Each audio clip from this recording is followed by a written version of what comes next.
Thank you very much for joining me on this video. I want to talk to you this morning about square footage. It's always a problem.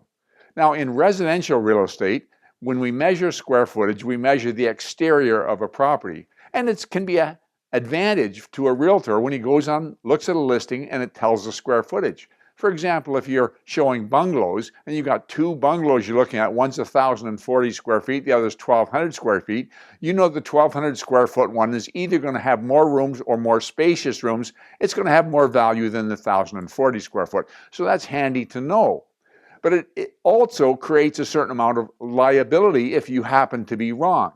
If it's a bungalow you're measuring, you just measure the exterior, you draw it out on a piece of paper, and if you remember your high school geometry, it's pretty easy to figure it out. There's other ways you can get it today, but in the day you'd draw it on a piece of paper. But when you get into, let's say, a story and a half with dormers, or you get into a tri-level. I love tri-levels because people have a hard time measuring tri-levels because there's part of the second floor livable space that doesn't carry on to the first floor, as part of it's on the garage, and so you got to do a little bit of research.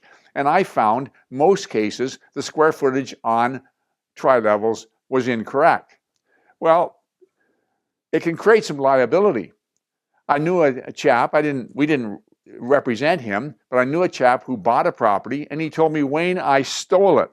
Well, after he closed, he got out a tape measure and he measured up the property, and it was a tri-level, and he decided that it was less square footage than it was advertised, so he launched a lawsuit against the owner and the listing salesperson. Didn't go to court because the heirs and omission people got their checkbook out. So it isn't just the fact that there was lost value, it was a case that there was an error. And we leave ourselves open for errors when we get into square footage. And so a lot of boards have either dropped the requirement for square footage, although it's helpful to agents to have it in there, or they've brought it into a range and into a specific amount. But as much as square footage can be a challenge when you're talking about residential real estate, it can be that much more a challenge when you get into commercial real estate. You see, commercial real estate is sold or leased by square footage. We charge per square foot. We quote the rent so much per square foot. We quote the common area so much per square foot. And so the square footage becomes very, very important. It's stated in the listing.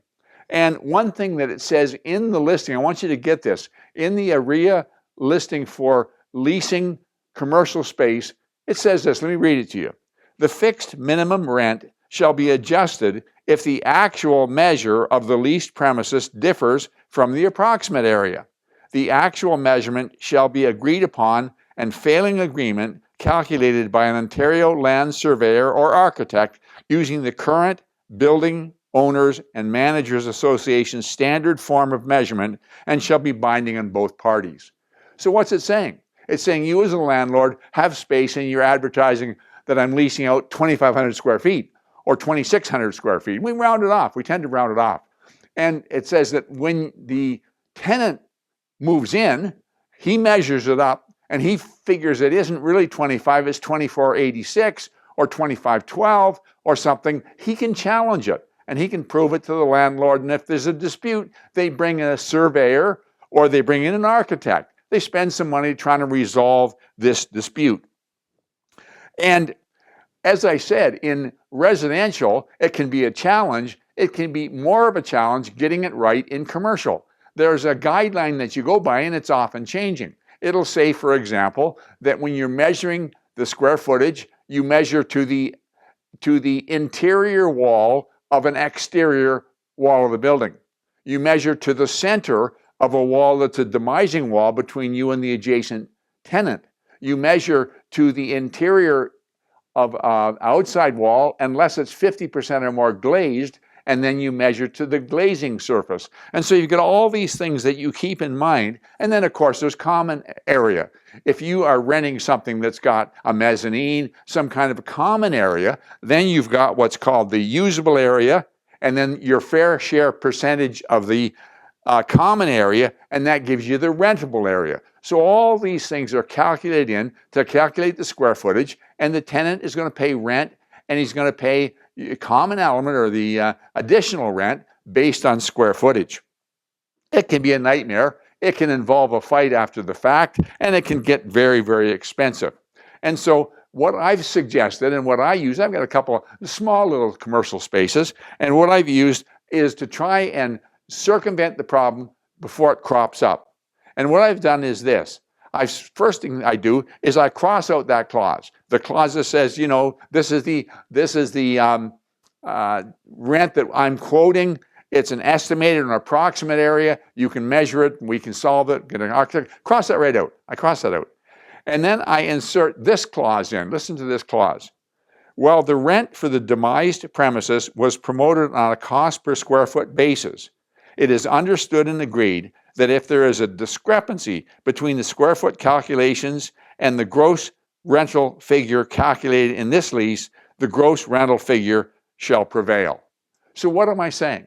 I'm saying, well, there's two issues. We can say this is what the approximate area is, and you can check it out later, and we can fine-tune it, and we can argue about it, and we can eventually have some kind of a mechanism to get to the per square inch. Or we can say, look, here's the space, you've seen it, you've had a look at it, here's the cost for it, you're renting it or you're not renting it. And I put that in rather than the other, and I've never had a problem.